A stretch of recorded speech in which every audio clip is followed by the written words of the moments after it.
Hello, dear learners. I hope you all revised the previous chapter. In today's class, we will discuss our second chapter. The chapter name is Natural Resources, Land, Water, and Soil. This is the chapter name, the chapter number 2. Today, we discuss about this chapter. So, let us start this chapter. I hope this chapter is interesting to you. So, first, we will learn about land, water, and soil are the important resources. These three are very, very important resources. अगर ये तीन resources नहीं होंगे तो life does not possible. They support human beings, animals, and plants. ये तीन चीजें होगी तो ही ह्यूमन बीइंग सर्वाइव कर पाएंगे, एनिमल सर्वाइव कर पाएंगे, प्लांट सर्वाइव कर पाएंगे. Without these we can't survive. Many factors influence distribution of all these resources. बहुत सारी फैक्टर्स रिस्पॉन्सिबल है ये रिसोर्सेज को कंजर्व करने के लिए. तो हम देखते हैं सबसे पहले जो हमने पढ़ा था कि तीन रिसोर्स जैसे हमारी लैंड, वाटर एंड सॉइल थे रिसोर्सेज. सबसे पहले हम लैंड रिसोर्सेज के बारे में जानते हैं. लैंड रिसोर्सेज क्या चीज होती है? लैंड हम सब देख रहे हैं जिसमें अभी हम खड़े हैं, ठीक है, जिसमें सारी बिल्डिंग्स बनी हैं, ठीक है, वो लैंड है. अब वो कैसे रिसोर्स के रूप में होती है वो हम देखते हैं. Land is the most important gift of our nature. हमारे नेचर के लिए बहुत इंपॉर्टेंट गिफ्ट है हमारा land. Human beings live on it. हम लोग यहाँ रहते हैं. Without land we can not able to make houses, beautiful houses. So most their needs from it. It cover almost 21% of the earth's surface. So land cover almost the 21% of our earth's surface. Land is used for various purposes like growing crops. Land किस लिए use होता है? आपने देखा होगा growing crops के लिए, ठीक है, हमारा grazing of animals के लिए, minings के लिए, setting up industries के लिए, ये सब चीजों के लिए हमें land, जमीन चाहिए होगी. So it provide for more than 95% of human food requirements. हमारे food requirements भी हमारा land पूरा करता है. बोलते हैं ना, जिस देश की धरती उपजाऊ है, फर्टाइल है, वहाँ पे उनकी ग्रोथ, उनका डेवलपमेंट होगा, है ना. हमें वहीं से फूड ग्रेन्स मिल पाएंगे. सो डेवलपमेंट ऑफ कोर्स होगा. तो ऑल द कंस्ट्रक्शंस, हाउसिंग्स, ये सारी की सारी चीजें हमारी लैंड में ही अवेलेबल है. So land is very most important point as a resource. Then the utilisation of land depend upon the physical and human factors. ये दोनों चीजों पे इफेक्ट डिपेंड करता है हमारा लैंड का use. Only 30% of the total area of the land is inhabited. मतलब वहां पे लोग रहते हैं. The rest is inhabited because this land is too rocky and climate is too hot. हमारे मतलब इसका कहने का मतलब है, हम अगर 100% मान के चले हमारा पूरा अर्थ, उसमें से 30% ही ऐसा लैंड है जिसमें इंसान रह पाते हैं, हम रह पाएंगे. बाकी का जो एरिया है, बाकी का हम मान लें ऑलमोस्ट 60 to 70% ऐसा एरिया है जहाँ पे हम नहीं रह सकते. Because it is not the land is not be according to our needs. वहाँ का क्लाइमेट उतना अच्छा नहीं है, वहाँ की वेजिटेशन उतनी अच्छी नहीं है, हम वहाँ सर्वाइव ही नहीं कर पाएंगे. The rest, then if I talk about the desert of Asia and Africa, tropical forest of South America and polar areas are example of it. ठीक है, यहाँ पे कुछ एरियाज दे रखे हैं जैसे डेजर्ट्स एरियाज है, या कुछ बहुत ऐसे हार्श एरिया जहाँ पे भी कांट एबल टू सर्वाइव. हमने अंटार्कटिका सुना होगा. ऐसे कुछ क्लाइमेटिक एरियाज है जहाँ पे सर्वाइव करना it's very difficult. Economic and human factors also play an important role. The subtropical and mid-latitude zone are occupied by the bulk of world population. The availability of vulnerable land, that is land suitable for cultivation, is yet very limited. तो अगर हम बात करें आज के time पे हमारा land का यूज क्या है, यूज क्या है लैंड का? One of the most important use of land is it's forest. हमारे लैंड का जो सबसे इम्पॉर्टेंट पार्ट है forest, jungle.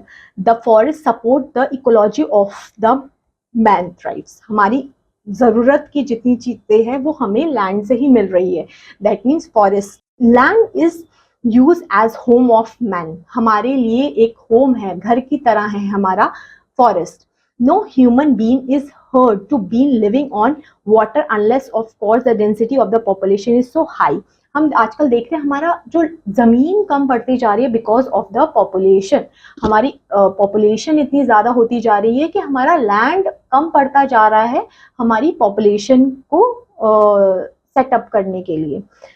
Land is use for the construction of various institution. Land हमारे बहुत सारे वेरियस इंस्टीट्यूशन सेटअप्स करने के लिए, एग्रीकल्चर करने के लिए, माइनिंग करने के लिए, इंडस्ट्रीज के लिए, ये सब चीज़ों के लिए हमें लैंड की ज़रूरत पड़ती है।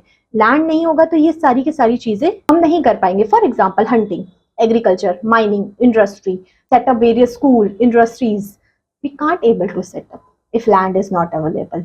The amount of total land availability to use on the surface of earth is extremely limited. बहुत लिमिटेड है। अगर हम बात करें इस चीज़ के बारे में, इस चार्ट के बारे में, फैक्टर अफेक्टिंग लैंड यूज, क्या क्या फैक्टर्स इफेक्ट करते हैं हमारे लैंड के यूज़ के लिए। आजकल पता है लैंड बहुत ज़्यादा अनफर्टाइल होता जा रहा है बिकॉज हम उसका बहुत ओवर एक्सप्लॉयटेशन करते जा रहे हैं। दैट्स वाई अब उसमें फर्टिलिटी नहीं रही। ये सारी कंट्रीज लिखी हुई है। अगर हम बात करें फैक्टर अफेक्टिंग लैंड यूज़, क्या क्या फैक्टर इफेक्ट्स करते हैं हमारे लैंड के यूज़ के लिए।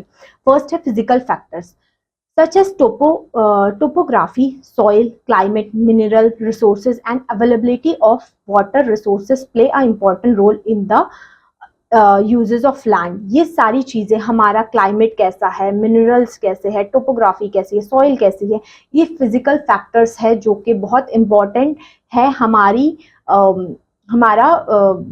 फिजिकल फैक्टर्स में आते हैं।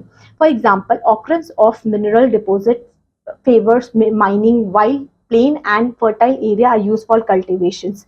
जैसे अगर हम बात करें हमारा फिजिकल जितनी भी फैक्टर्स है, जैसे हमारा सॉइल, क्लाइमेट, मिनरल्स, रिसोर्सेज, ये सारे बहुत इंपॉर्टेंट प्ले करते हैं हमारा फिजिकल फैक्टर्स में। फिर अगर हम बात करें ह्यूमन एंड इकोनॉमिक फैक्टर्स कौन कौन से होते हैं, are also important. For example area having low grade ore might not develop mining areas over its high cost. मतलब अगर हम बात करें कि हमारा अगर हमारे वहाँ पे मिनरल्स ही नहीं है तो हमारे लिए वहाँ पे बहुत डिफिकल्ट होगा to set up a mining industries. ठीक है। The availability of surface and underground water along with the facility of resources also affect the land. ये सारी चीज़ें भी हमारी लैंड के लिए इफेक्ट करती है। This is the reason that large area in the northern plain are good for agriculture. ठीक है। आपको पता है नदर्न प्लेन्स में हमारे पंजाब हरियाणा साइड में क्यों ज़्यादा एग्रीकल्चर होता है, because of the availability of the resources. All these resources are available there, that's why वहाँ पे बहुत इंपॉर्टेंट होता है। फिर अगर हम बात करें population growth, it is major factor determining land use. Population बहुत इंपॉर्टेंट प्ले करती है। पॉपुलेशन आजकल बहुत ज़्यादा होती जा रही है, दैट्स वाई हमारा लैंड में एरिया बहुत कम होता जा रहा है, हमारा एरिया कम पड़ता जा रहा है according to the population. Then if I talk about occurrence of mineral deposits favour mining and also invite human settlement transportation. फिर अगर हम बात करें हमारे land utilisation in India, land utilisation कहाँ कहाँ हमारा लैंड यूटिलाइज हो रहा है इंडिया में, ये सारी देखिए क्या क्या फैक्टर्स इफेक्ट करते हैं हमारे लैंड के यूज़ के। पॉपुलेशन कितनी है, हमारी टेक्नोलॉजी हम कैसे यूज़ कर रहे हैं, फिर या फिर हम बात करें क्रॉप कॉम्बिनेशन हम कौन सा ले रहे, ये सारी की सारी चीज़ें हमारी लैंड के यूज़ में इफेक्ट डालती हैं। ठीक है। अगर हम then next topic is land utilisation of India. Land utilisation, हम लैंड को यूटिलाइज कैसे करते हैं। India is a fortunate to have a very high percentage of aerial land. हमारे पास बहुत अच्छा लैंड है। The total land area under India में बी डिवाइडेड इंटू 30% माउंटेन्स है, 43% प्लेन है एंड 27% प्लेट्यू एरियाज है। हमारा लैंड डिवाइडेड हो रखा है कि कौन सा एरिया प्लेन एरिया। तो अगर हम इस परसेंटेज से देखें तो हमारा 43% प्लेन एरिया है, दैट मीन्स वो सबसे ज़्यादा है। दैट्स वाई हमारा नदर्न साइड में बहुत ज़्यादा अच्छी एग्रीकल्चर होती है बिकॉज हमारा प्लेन एरिया बहुत ज़्यादा है। Then we talk about all these type of land are also use for agriculture. The cultivate of land depends upon the needs of the people. हमारा लैंड डिपेंड करता है हमारी नीड्स पे, हमारी कैसी नीड्स है।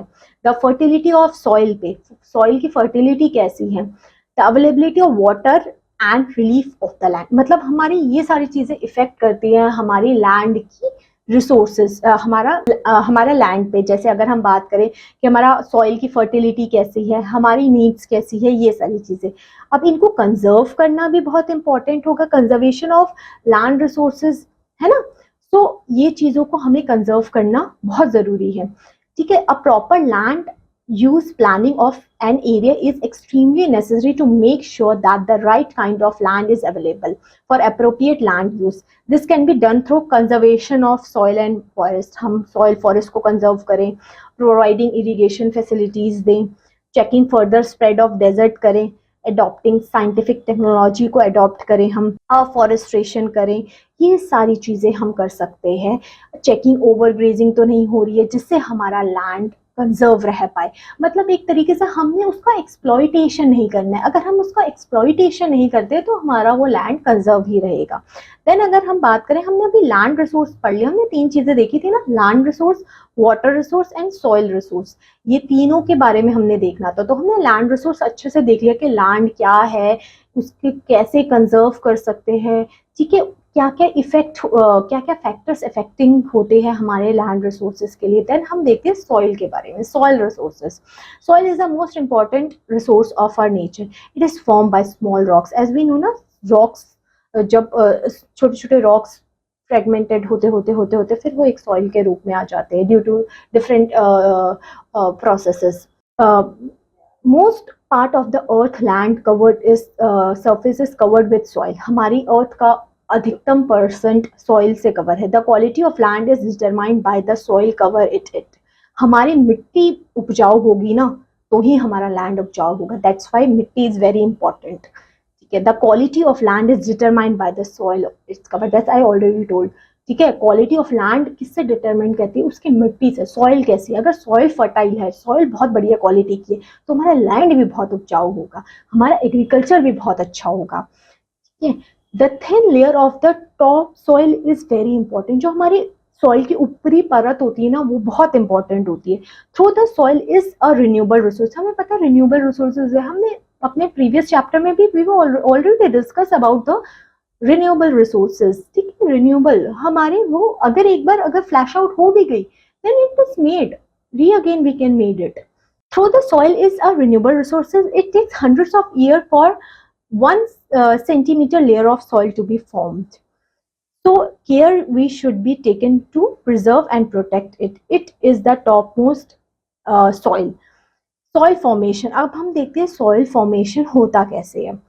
So it is extremely slow and complex process. Soil formation बहुत ज़्यादा बहुत टाइम लगता है इसको बनने में। It is not चुटकी में बन जाए, ठीक है। It take thousands of year to form.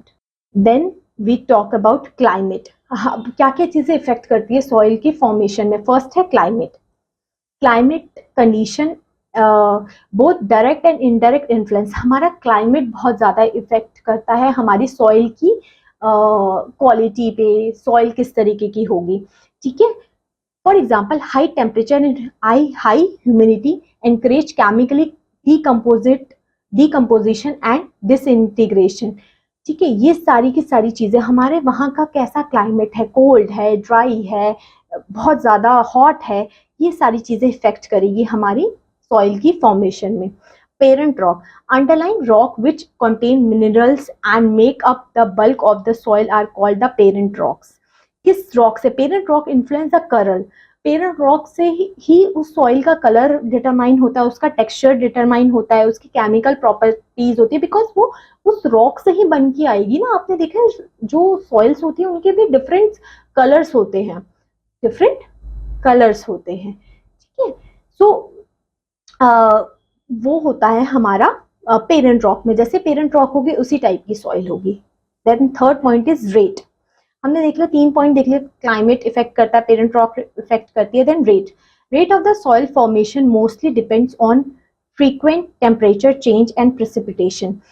अच्छा जी, तो rate of soil formation mostly depend, हमारा टेम्परेचर कैसा है, प्रेसिपिटेशन रेनफॉल कैसी हो रही है, ठीक है, इस पे भी बहुत इफेक्ट करता है। Next 4th point is time.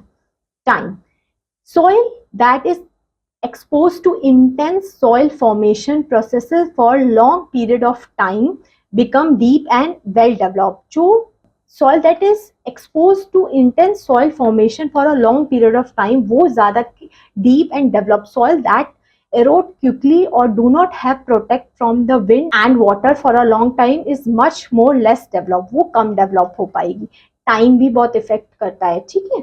Then relief, altitude, slopes, natural agents, ये सारे भी इफेक्ट करते हैं हमारे सॉइल फॉर्मेशन में। Then sixth point is plant and animals, soil organism and organic materials help soil formation, हमारे जो ऑर्गेनिज्म भी इफेक्ट करते हैं। एज आपको पता है जो हमारे माइक्रो ऑर्गेनिज्म होते हैं वो हमारी सॉइल को बहुत ज़्यादा फर्टाइल बनाने में हेल्प करते हैं। The depth and decay of plants and animals add organic materials to the soil, ये हमारे, जैसे मैंने आपको बताया, डिफरेंट ऑर्गेनिज्म ये हमारी सॉइल के फॉर्मेशन में बहुत ज़्यादा इफेक्ट करते हैं। So, soil is the most important medium of growing crops as well as natural vegetation. The importance of soil lies in the fertility. हमारी soil किस पे depend करता है, उसकी fertility क्या है। The quality and the fertility of the soil depend upon the minerals that contain. उसमें minerals कैसा है, minerals अच्छे होंगे तो soil की quality automatically बहुत अच्छी होगी। Soil, such soil are called the fertile soil. उस soils को हम कहते हैं fertile soil, अगर उसमें minerals बहुत अच्छे हैं, है ना, तो वो fertile होगी। Fertile soil is a good for growing crops, fertile soil बहुत इंपॉर्टेंट होती है हमारे ग्रोइंग क्रॉप्स के लिए।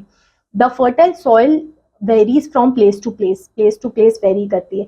Alluvial soil brought down, as we know alluvial soil भी ऐसी सॉइल है जो बहुत फर्टाइल सॉइल मानी जाती है as compare to other soils. Then layers of the soil, हम अब पढ़ते हैं लेयर्स क्या होती है सॉइल्स की, ठीक है। Soil have 4 main layers known as, first is topsoil, second is subsoil, third is parent rock, fourth is bedrock. So ये कुछ layers होती है soil की। Top soil is the upper most layer of the soil, top most जो soil है वो सबसे ऊपरी लेयर होती है हमारे सॉइल की।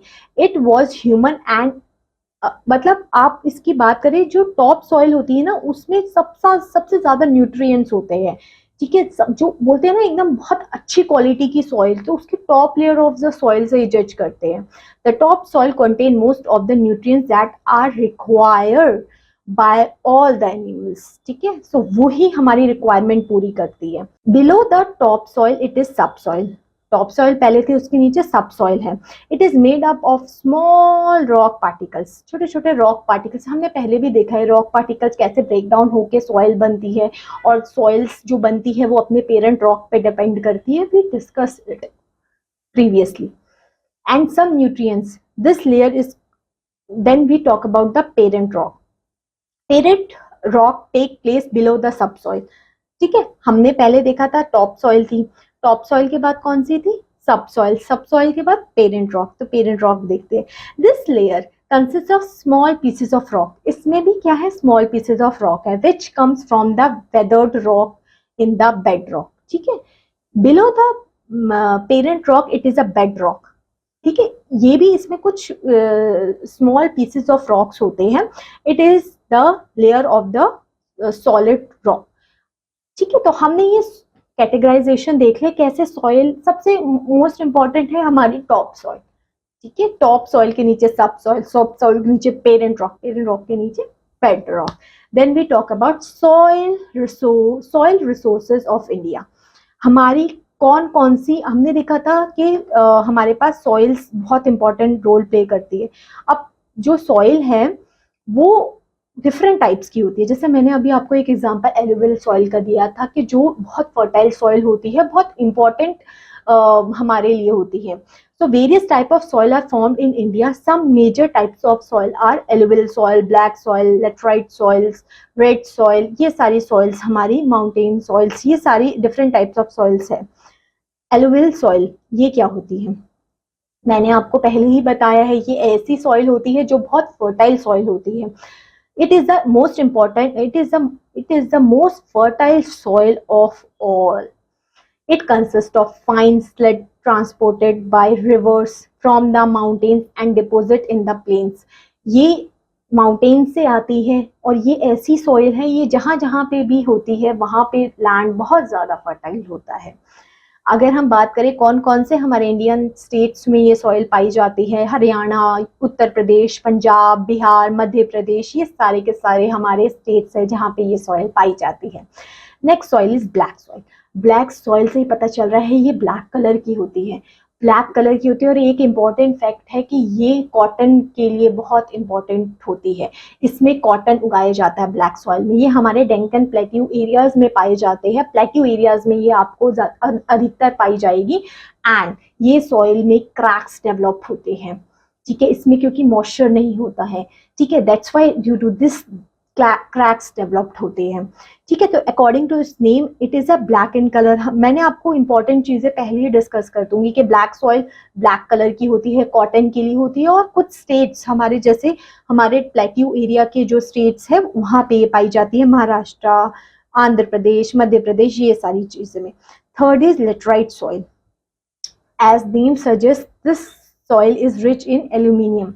ये एल्यूमिनियम में रिच होती है।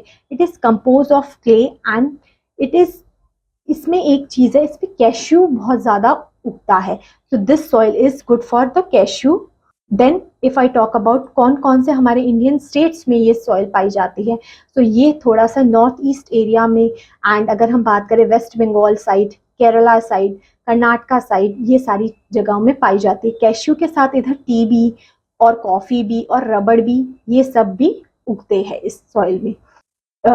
Fourth point is red soil. As name suggest कि ये रेड कलर की होती है, तो इसका नाम है रेड सॉइल। और अगर हम बात करें ये रेड कलर की होती क्यों है, क्योंकि इसमें आयरन कंटेंट होता है। Iron due to iron content it is in the red colour. It is made up of crystalline rock containing iron oxide. जैसे मैंने आपको बताया ये आयरन होता है, इसमें आयरन ऑक्साइड होते हैं, that's why it is in red colour. It is rich in iron but not very fertile. Iron तो होता है इसमें ज्यादा, बट ये फर्टाइल नहीं होती है like the other soil. It सबसे फर्टाइल एलुवियल सॉइल है, वो याद रखना, ठीक है। उसके बाद कॉटन कहाँ उगता है, ब्लैक सॉइल में। थर्ड इज लेटराइट सॉइल जिसमें कैश्यू उगता है। Fourth one is red soil जिसमें क्या सबसे ज्यादा होता है, iron, but it is not fertile, fertile नहीं होती है ये, ठीक है। और ये कौन कौन से हमारे इंडियन स्टेट्स में पाई जाती है, ऑफकोर्स ये याद नहीं होंगे, बट हमें थोड़ा सा आइडिया हो जाएगा कि थोड़ा तमिलनाडु, कर्नाटका, झारखंड एरिया साइड में हमें ये दिखने के लिए मिलेगी। और इसमें कौन कौन से क्रॉप्स ग्रो होते हैं, ग्राउंडनट, कॉटन, पल्सेस, ये सारी के सारे क्रॉप्स हमारे इस सॉइल में ग्रो होते हैं। Mountain soil, it consist mainly from stones and payable से बनते हैं, क्योंकि माउंटेन एरियाज में यही पाया जाता है। It is found in the areas of Himachal Pradesh, Jammu Kashmir side में ये हमारी सॉइल पाई जाएगी। एज नेम सजेस्ट माउंटेन है, तो माउंटेन एरिया में। डेजर्ट और सैंडी सॉइल, नाम से ही दिख रहा है डेजर्ट एरियाज में हमारे लिए ये पाई जाएगी, और ये फर्टाइल बिल्कुल नहीं होती है, इसमें मॉइस्चर बिल्कुल नहीं होता, इसमें कोई भी वेजिटेशन हम नहीं कर पाएंगे, that's why desert areas always does not have any vegetation in itself. Soil erosion, when soil is move from one place to another, then we talk about, हमने ये देख रहे हैं ना सॉइल के डिफरेंट उनका division and different types of soil. फिर हम देखते हैं सॉइल इरोजन क्या होता है, ये हमारा नेक्स्ट टॉपिक है, ठीक है। सॉइल इरोजन, सॉइल जो ऊपरी जो उसका जो जिसमें सबसे ज्यादा न्यूट्रिशन होता है, soil top most of soil का फ्लैश वॉश आउट हो जाना, that is the soil erosion.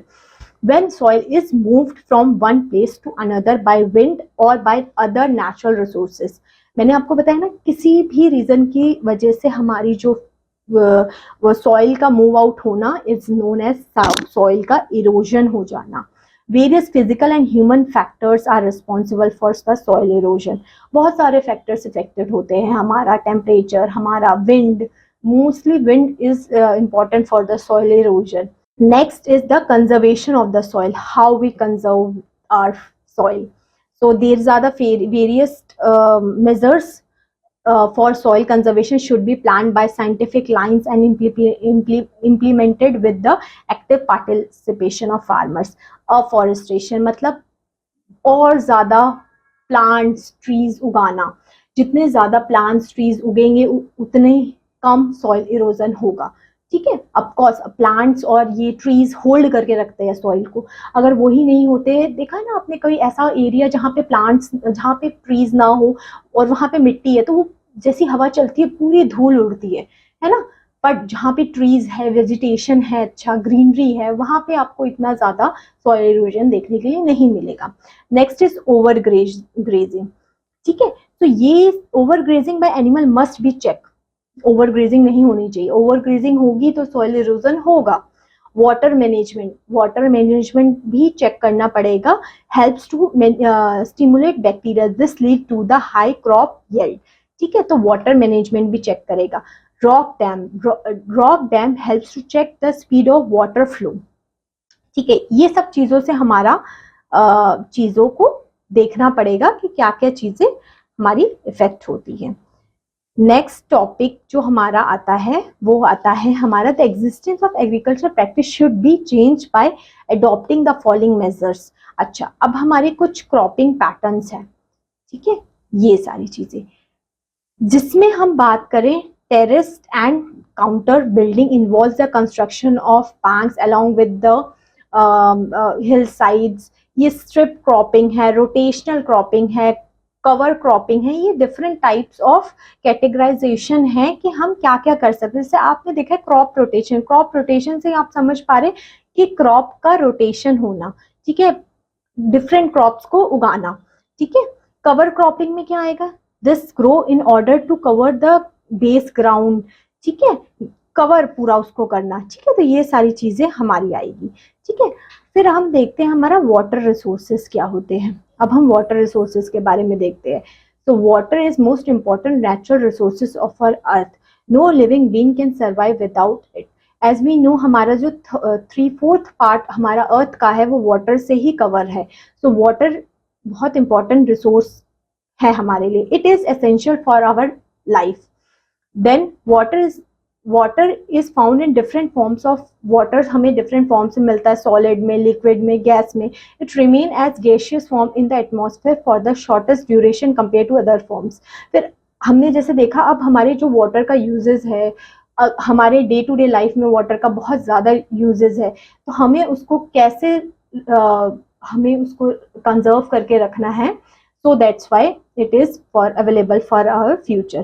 So distribution of fresh water, हम वाटर के बारे में देखेंगे तो डिस्ट्रीब्यूशन फ्रेश वाटर का कैसे हो रहा है।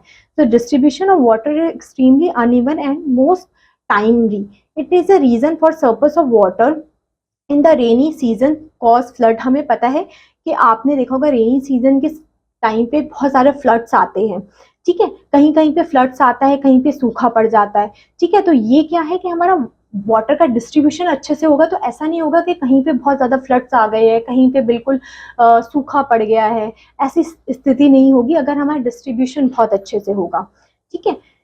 Then if I talk about in India also distribution of water is very much uneven. There are some places with heavy rainfall, हमारे इंडिया में भी ऐसा है, कुछ प्लेसेस में बहुत ज़्यादा बारिश होती है, ठीक है, वहाँ पे वाटर बहुत ज़्यादा मिलेगा, वाटर की कोई कमी नहीं होगी। कहीं एरिया, कोई ऐसे एरियाज है हमारे जहाँ पे वाटर की बहुत कमी होगी, जहाँ पे वाटर अवेलेबल नहीं होगा, ठीक है, जैसे राजस्थान साइड वहाँ पे वाटर अवेलेबल नहीं होगा, ठीक है। तो ये सारी चीजें also about 97 part of the earth is total water is in ocean. हमारे अर्थ में जैसे कुछ लोग बोलते होंगे कि हमारे अर्थ में इतना सारा पानी है, हमारे अर्थ में बहुत सारा पानी है, बट जितना वाटर है वो हमारे लिए पीने लिए नहीं है। हमें पता है ना, फ्रेश वाटर ऑलमोस्ट 1 to 2% हमारे अर्थ में है जो हम कंज्यूम कर सकते हैं। Rest of the water we can't able to consume because they are salty, they are saline waters, ठीक है। Next, we need fresh water for drinking, हमें फ्रेश वाटर ड्रिंकिंग के लिए चाहिए। देखिए वाटर के यूजेस अगर हम बात करें तो वाटर, देखिए ये जितनी भी चीज़ें मैं आपको बता रही हूँ इट इज़ वेरी बेसिक कि हमारा 1% हमारा अर्थ में वाटर है and rest of the water is not consumption for the consumptions, है ना। हमारे वाटर जो हमारा अर्थ में जो इतना वाटर है उसको हम कैसे कंज्यूम करेंगे। फिर हम बात करें अगर हमें यूजेस ऑफ वाटर का क्या यूजेस है, ठीक है, यूजेस ऑफ वाटर का क्या है। यूजेस हमें अगर हम बात करें हमारे डे टू डे लाइफ में बहुत सारे यूजेस है, हमारे डे टू डे लाइफ में यूज हो रहे हैं, ठीक है, हमारे हर चीज़ में यूजेस वाटर का बहुत इंपॉर्टेंट है। इरिगेशन के लिए बहुत ज़्यादा इंपॉर्टेंट है, एग्रीकल्चर के लिए बहुत ज़्यादा इंपॉर्टेंट है, माइनिंग्स के लिए, हमारी इंडस्ट्री सेटअप्स होनी है। So water is a basic needs that we all need it. Irrigation in India, हमारे इंडिया में इरिगेशन कैसा होता है, वाटर रिसोर्सेज है तो वाटर का important, irrigation is very important, ठीक है। In 1930s the first tube well in India was dug in Uttar Pradesh में हुआ था, ठीक है, सबसे पहला tubewell. The government is helping for farmers for granting loans, ठीक है। उस टाइम पे जब इरिगेशन फैसिलिटीज नहीं हुई थी तो 1930s के टाइम पे गवर्नमेंट्स, ये सारे पंजाब हरियाणा के साइड में गवर्नमेंट्स वर्किंग ऑन इट, ठीक है, वो लोग ये सब कर रहे थे कि कैसे हम अपना ये सारी चीज़ें करें ताकि हमारे फार्मर्स के लिए इरिगेशन फैसिलिटीज़ हो पाए, इरिगेशन फैसिलिटीज़ अवेलेबल अच्छे से हो पाएगी तो उनका क्रॉपिंग अच्छे से ग्रो होगा, क्रॉप्स अच्छे से ग्रो होंगे, so they can get more benefit from it. तो ये सारी चीज़ें हैं। देन अगर हम बात करें इरिगेशन कैनल्स, देखो डिफरेंट डिफरेंट जगह पे बहुत सारे चीज़ें बनाई गई थी फॉर इरिगेशन के लिए, ठीक है। अगर हम बात करें डैम्स भी बनाए गए थे, the new temples of modern India, बहुत सारे हाइड्रो इलेक्ट्रिक डैम्स बनाए गए थे, भाखरा नंदा डैम आपको पता होगा, डिफरेंट डैम्स बनाए गए थे ताकि इरिगेशन को अच्छे से कर पाएं। तो ये सारी चीज़ें हम बात करेंगे। ये भाखरा नंदा डैम के बारे में यहाँ आपकी बुक्स में भी लिखा हुआ है, Bhakra Nanda dam is the most important highest dam of the world, जो कि प्राइम मिनिस्टर ने हमारे बनाया था, जवाहरलाल नेहरू जी ने बनाया था इन द 1930s के टाइम पे। सो डिफरेंट डैम्स यहाँ पे लिखे, तुंगभद्रा पे है, ठीक है, हीराकुंड डैम है जो सबसे लार्जेस्ट डैम है, सबसे हाईएस्ट डैम हमने हीराकुंड डैम पढ़ लिए, डिफरेंट डैम्स के नाम लिखे हैं। फिर लास्ट हमारा जो है जिसमें हम बात करें कंजर्वेशन ऑफ वाटर, वाटर का कंजर्वेशन हम कैसे कर सकते हैं। So use of water economically and prevent wastage, हमारे डे टू डे यूज में हम जिस भी चीज़ का वेस्टेज को रोकेंगे वो हमारे लिए बहुत बेनिफिट होगा, चाहे हम वेस्टेज ऑफ वाटर हो, वेस्टेज ऑफ लैंड हो, वेस्टेज ऑफ एनीथिंग हो, ठीक है। क्योंकि हमने तीन चीज़ के बारे में पढ़ा था, लैंड के बारे में पढ़ा, सॉइल का कंजर्व के बारे में पढ़ा, एंड देन हमने पढ़ा अपना वाटर के बारे में, ठीक है। देन सेकेंड पॉइंट है prevent deforestation and promote afforestation, deforestation पेड़ों की कटाई कम करो, ठीक है। देन adopt rain water harvesting, rain water harvesting is most important thing कि अगर हमें अपना वाटर को कंजर्व करना है। फिर ओवर इरिगेशन नहीं होना चाहिए, ठीक है, डैम्स को जितना हो सके बिल्ड करो। डोमेस्टिक अगर हम डे टू डे लाइफ में वाटर का कम से कम वेस्टेज करेंगे तो हमारा वाटर कम से कम वेस्ट होगा। So this is about all the important points that is related in this chapter. I hope this chapter is clear to you. If some doubt is there, so revise this chapter again. I hope कोई भी doubt आपका नहीं रहेगा. Now I will meet you in the next class. Thank you so much.